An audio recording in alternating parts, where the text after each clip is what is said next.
Oh, hello there, everyone, and welcome back to Shiki. So, today we're going to check out something quite interesting. We're going to do this for the Suchwita episodes that we've seen. Basically, um, Asian entertainment and culture, I think. I've been subscribed to them. They have some great videos over the years that we've watched. But I found out, thanks to Lordell, that they're doing a pretty cool breakdown of certain things we might have missed in specific Suchwita episodes. So one of these things are 10 things revealed in Suchwita that people missed episode 1 to 5. So from 1 to 5, there's like a compilation that we can go through and enjoy together. And then there's other things that we can watch as well. But I'm guessing next one is like 6 to something, and then like it's in like different parts. But yeah, let's go. Chris Wallace, Barbara Walters, Charlie Rose, Diane Sawyer.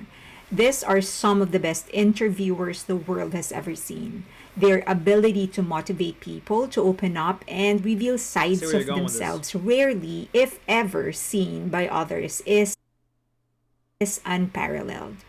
In Korea, there are some celebrities who can, if you listen to them closely, match their level of sincere inquisition. However, most talk shows in Korea come in a variety comedy format and usually hosted by a group. Shows like Knowing Brothers and Strong Heart are some examples of this. The closest to a serious interview format show Korea has right now is You Quiz on the Block. There are newer ones popping up, including Red Carpet with Iori, Hee Moonjin Service, and many more. Majority of these shows offer something different either in format or in approach. For Suga's Suchwita, it is actually the latter because the format is pretty simple. It's two or three people talking. The uniqueness is in Suga's approach. It feels like Suga is discovering things about himself while he discovers things about his guest. Wow, that's a great way to put it. Actually, he really does. It's just some of the most intelligent conversations and just honest and sincere ones that I've seen from any interviews or any type of like just conversation here in Suchta. Finding common grounds to strengthen or start a friendship. The result is an incredibly sincere conversation you really won't find anywhere else in TV or online right now, or at least very rarely. While others are great interviewers, Suga is simply a curious man looking for or nurturing existing connections. I love The that. result is some of the most insightful and beautiful moments that could ever happen in a conversation between artists. And here are 10 of them. Wow, okay, really cool intro. Hi! I have actually started uploading new content on Twitter, so if you haven't followed me there, please follow me there. I will continue to upload new content. Let me know if there's anything that you want me to do there or here. Leave them in the comment section below. Of course, if you do find anything interesting, you want me to cover any kind of topic, just leave them in the comment section below. DM me or tweet me. Okay, I keep on saying Twitter, but it should be X. Okay. It's okay. I support you. Let's keep it at let's if you want to use Twitter, we use Twitter. It's fine. Please, if you like this video, if you find it helpful, give it a thumbs up and subscribe and hit that notification button so that you know that when there's a new video getting published. And share the video if you can. That's really helping my channel. Thank you. One of Suga and RM's most vulnerable moments. It happened in the first episode with RM no less. BTS has said time and again how much they love each other, how committed they are to the group and to ARMY, and how they intend to come back together as a team in 2025. Absolutely. But they are still 7 different people who are growing, and growth could be a bitch sometimes. When the pandemic spoiled their plans, they essentially had to start doing their solo activities without having to go on a tour. There is always a possibility they will find each other in different places with different priorities. When RM and Suga started talking about coming back to rehearse for Run BTS for their Busan concert, and they experienced the same amount of passion and commitment from everyone, Suga expressed some relief, saying, "Oh, we're still in the same page on this one." And RM said, "This is BTS. Our thoughts are aligned." It felt like, as they were once described, to which they all agreed, An old married couple confirming that they still want to be in this family. I love that. I like when I heard that, it just like brought so much joy to my heart to see the fact that they are as excited about being in BTS as we are about them being together. Like it's just so nice to see that they themselves, like it's genuine for them. You know, it's so lovely. A difficult question. Perhaps it's the closeness between RM and Suga that gave Suga the guts, and perhaps the awareness to ask the question. A question only spoken in the dark alleys of social media where haters and doubters hang out. Is RM worried about the charts with his album Indigo? And RM was very honest. Of course he is. But he consciously pulled himself away from it by concentrating on what he knew he wanted more: to release a song that people will listen to, songs that people will add on their playlist. RM has always been that kind of a songwriter, one who wanted to deliver a message and make an impact on a personal level. Absolutely, and I feel like that's something he did with Indigo. He said one thing. He said like, I want, like, when you listen to Indigo, it becomes yours, so that it has like a connection to you personally. And to me, it did. I formed a connection with Indigo. It's one of the most beautiful albums, honestly. This I is would say what so. has set BTS songs apart from others, in fact. He filled BTS's songs with important sentiments rather than catchy, nonsensical words. While he doesn't deny that BTS's success has widened his horizon, his ability to focus on his core has allowed him to push away the superficial. Mm. Where do you find the guts? He Their asked bond. what may be considered a bolder question to Shindong Yup. Okay, let's address that first with RM.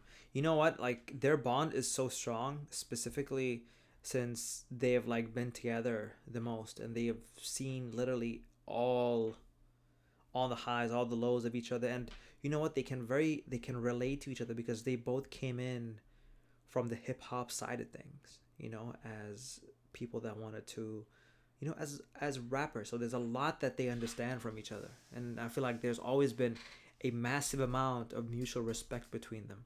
That's just been nurtured as the years have passed by, which allowed Yoongi to ask these questions because to them, like, not everyone can ask that. Like that's not a question that everyone can ask. It's something. It's a privilege between two people who have formed the bond that they have. In episode 2. Shindong Yup is one of the most established comedians and MCs in Korea, and very much Suga's senior in the industry. Shindong Yup is known for his edgy jokes, something very few comedians in Korea dare to become because of their culture of extreme politeness. With such a great career but risky process and style, Suga asked something that might be considered confrontational in Korea. Where do you find the guts to do it? Shin Dong-yup gave such a simple but profound explanation. He has spent 40 years of his career moving closer to the line others don't even come close to. People know him for that by now. Each time he dares to push the line or threaten to cross it, people enjoy the thrill because they know, much as he dares it, he will never cross it.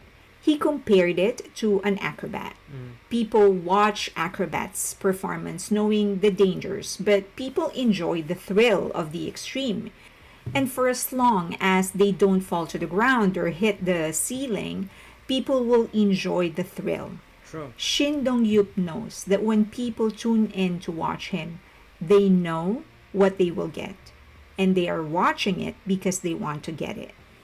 Music is a time machine. Suga's interview with Shin Dong-yup is probably one of the most insightful he has ever done in the first season of Suchwita. I've always thought that a comedian's intelligence and wisdom are often underestimated. Suga managed to highlight how smart Yob is by simply positioning Yob as a genius in comedy and wise in his career.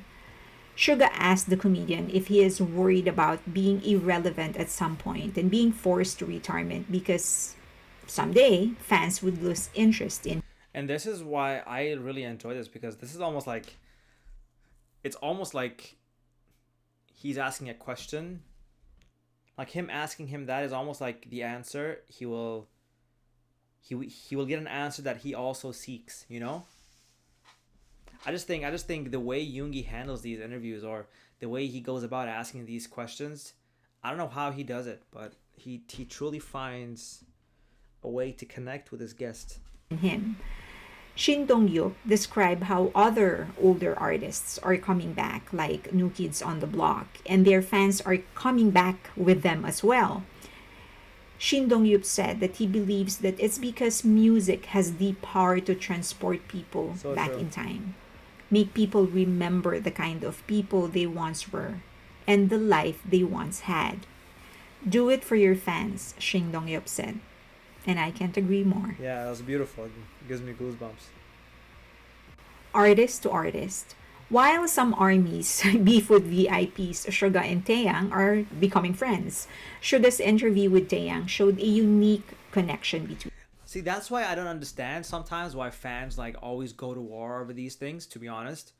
Like, because the artists, they don't hate each other. Like, in most cases, the artists, they have like respect for what they do. They have, you know, they already have like some sort of a connection based on the fact that they can relate in some way, because they're both like in the same industry. But the fans, everyone is just, but these guys are friends. them. Big Bang is one of the biggest boy bands Korea has ever known and can relate to some of the experiences BTS went through. When Suga asked Taeyang of all the great performances they have ever delivered, what does he consider to be his favorite? I was pleasantly surprised because of all the interviews Taeyang has ever done, I have never heard anyone ask him that. But it allowed Taeyang to walk down memory lane. At the same time, Suga is able to shine a light on it before a much younger audience of BTS, the ARMYs. It actually felt like he was bridging the gap between one of his influences and ARMYs. Yeah. Suga is a fan of BTS. In one of J-Hope's Weavers live before enlisting, he told ARMYs that he loves BTS. He knows that ARMYs love BTS too, but he is sure that if ARMY competes with him on who loves BTS more, he, at the very least, won't lose easily. Other members have expressed the same thing in different ways, and it was nice to hear it from Suga this time, as he asked Taeyang for an advice on how he can do better as a solo artist. Taeyang brought it back to his group, Big Bang. He said that whatever he does needs to help Big Bang. His team is the most important, and that keeps him grounded. Suga then expressed some relief, confirming he feels the same. He loves his team. He's part of it, but he is a fan of his team too. It's an Wow, you just important gotta love part it. of a lasting relationship for you to not lose your admiration and awe of your partner, for you to keep the respect despite the familiarity. I mean, that's the thing, right? Like, I love that line, to keep the respect and awe and love is like the key to a long lasting relationship despite the familiarity. Like, no matter how long you've known someone, you know, like, I feel like it shouldn't be taken for granted. Like, the people that I have in my life, my immediate family, my friends, like, I don't want to take anyone for granted. And I will never like reach a point where I am not impressed, or like the way I think about them changes. Nuh-uh. Never. I just The importance of rejection. Anyone in Oh, this is so Hollywood who tough. has experienced some success will tell you how intoxicating it is. In fact, it doesn't have to be Hollywood. A successful entrepreneur or anyone in position of power can tell you how intoxicating success is. You get surrounded with people who are there to make you Yes, happy man. so you can keep on doing what you are doing so they can continue to get paid. When Suga asked Taeyang how he copes about feeling empty as soon as the lights go out and his fans leave the venue, Taeyang shared that he doesn't feel the emptiness, but admits that he knows he needs to stop becoming the star and to start being Yongbei, his real name.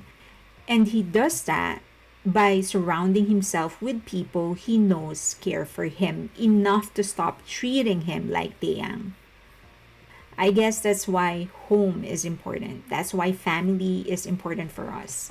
We all live in different worlds. We serve different purposes to different people in different places.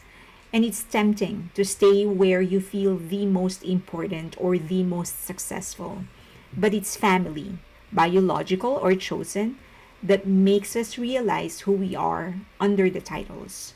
And the journey from work to home is the time we can use to transition from being our profession to being an ordinary human being who is loved and who loves.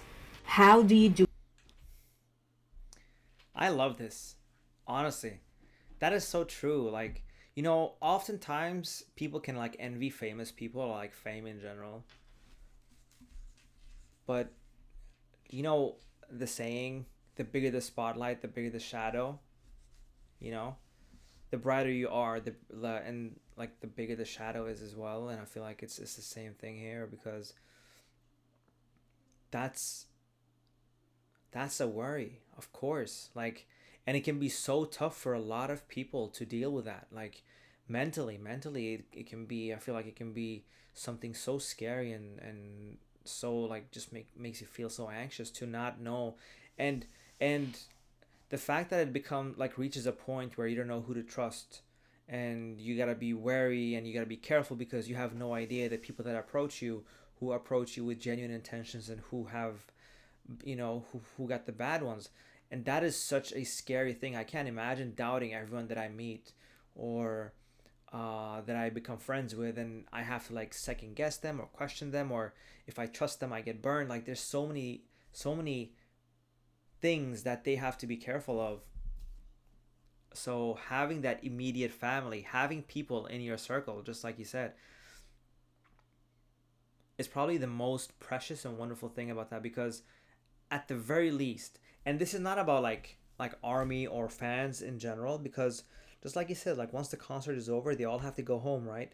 But once they go home, it's silent. And like, how do you deal with that? How do you deal with the impact of people and not knowing who wants your best intention? That's why it's so important to make real connections and real bonds, and and keep those people close to you, the people that can have those tough conversations with you. I'm not saying people that are mean to you, but people that can have those tough things and keep you in check a little bit. I feel like those people don't come by often. Like, a lot of times people in this day and age, they don't speak up or they just let things slide. They don't want to get involved. But the people that actually care will take that extra step, even if it's something that could make you feel some sort of way about it, or it's gonna even cause some sort of confrontation. The intention about it is for your well-being. Those kind of people are important, not just for us, but so much important for them as well. Do it. Suga has already said several times that he really wishes that he had somebody to talk with when they were lost in the success of their Yeah, there was no career. one. So when Hoshi came on his show, I had an inkling it was his way of reaching out, 100%, 100%. being the person he couldn't have. It That's the was song, his song noticeable too. how he made an effort to Snoop. make Hoshi feel comfortable, looking for commonalities, including having to share one room with the whole group pre debut and sharing underwear. But one thing that wasn't lost in me was how Suga highlighted Hoshi's leadership skill. Suga emphasized how Hoshi is the dance leader, just like J Hope, but Hoshi is leading 12 other people in the group. He asked Hoshi how he does it. Again, it seemed like a simple question, but listen and you will understand what he's saying. A group that is known for their synchronicity is led by this man in front of him, someone who didn't even have formal training until he started becoming a trainee. It felt like it was his way of saying, this man is earning his keep. He deserves to be respected. Someone else's future. I love how Yoongi is never afraid to give people immense props. And you know what, Yoongi is honestly very very intelligent, and he can read people well, and he knows. I feel like he knows what to say, and he knows what someone needs to hear. On his hand. I personally think Suga has what it takes to manage and produce a group. When many people in Big Hit were doubting Jimin, he insisted Jimin had to debut. When no one believed in El Capitan, he did. And he confirmed to He has a Hoshi good eye. that had he been the one to decide the final lineup of 17, Hoshi was going to be his first choice, even though Hoshi didn't have a formal dance training prior to becoming a trainee. That's amazing. Yet when Hoshi asked Suga if he plans to produce a group, Suga said he didn't want the future of young people on his hand. He was also very aware, being on the other side, that managers, executives, investors, and producers get a lot of flack for simply making difficult but necessary decisions. This is a very good point as well. I wanted to address real quick. I totally understand why Yoongi doesn't want to become and like responsible for people, because he himself, I feel like, not even just himself, but seeing how the rest of his members, the pain they've gone through, how they've been treated, and everything that happened, and he can't. I feel like he can't stand putting another group through that. Not saying he would do it by being mean, but he understands the pressure, the competition, how cutthroat the entire business is, and he doesn't want to go to bed knowing that the way that he felt, and the way that those people felt, and the way that BTS have felt, that he will cause this on someone else. Like, he doesn't want to be a part of that. I totally respect that 100%, and I totally understand why. He knows it can't be prevented, but he doesn't want that. While I still hope Suga decides to produce a group in the future, I also know and have realized just how incredibly sensitive and how much of an analytical thinker he is to be able to understand the catch 22 in a producer's position. Inspiring his inspiration. I could see that happen. But maybe if things change in the business, if the competition changes, if it doesn't require the blood, sweat, and tears that has been required before, if it changes in a positive way, like the industry becomes more healthy. Don't ask me how, I don't know. But I maybe in such a case, I feel like Yoongi could definitely like take charge of that new generation and do a wonderful job. But Suga is so generous of praise, and Jimin is right. Getting praised makes people gentler, happier, and kinder. Tablo said that Suga, especially when Suga is feeling down, often texts him, telling him he is listening to Epic High's music. Pablo said that for a group that doesn't get the limelight as they used to, it makes him realize that he continues to accomplish what he set out to do with his music in the first place, which is to inspire others. It is such a simple act, but it goes a long way. I got a lot of emails and DMs for new topics. Thank you to everybody who's suggesting topics, asking questions, and sometimes those questions are actually giving me new ideas on what topics to cover. Let me know if there's anything that you want me to cover on X. Follow me on X, formerly Twitter, and or any other social media links that you see on your screen right now. I really appreciate all of your communications. Thank you so much. I read them. If I haven't replied to them, I will. Just give me some time. All right, I hope you found this video helpful. Thank you so much. If you did, please give it a thumbs up, subscribe to the channel, and hit that notification box.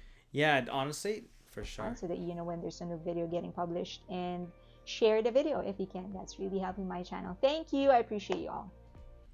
That was amazing. That was an amazing video. Very informative. I liked the pace. I liked the conversation and the topics, because, like, you know, doing a deep dive here on things that Yoongi is doing right as his role of a host, and this is the first 5 episodes, which is like the beginning, and he's only gotten better and better with every episode that has passed and aired. It's amazing, honestly. And I wanted to talk about this, your point here regarding, you know, like uh, tableau and giving him praise and stuff. That is such a sweet thing to do. And honestly, I can't imagine, like, that's why I never want to be famous, because I feel like even if you're not motivated by fame, you do somewhat get used to it. I'm not famous. I'm not saying for me, but I feel like it, when it becomes your environment, when it becomes your normal environment. For example, Epic High and their like huge status during their prime or peak, and now like years have passed, and not saying they're not good or anything. Of course not. What I'm saying is like them having to transition and deal. It's the same thing with athletes. Like when they're like superstars, like they're the star, and then they have to retire pretty early in sports. Like they can only go until like they're what, like mid 30s, 40s, and then it's like the entire thing that they've been doing in their life has changed. Obviously, it's different when it comes to artists because they can go very very long, much longer than athletes. But like that transition from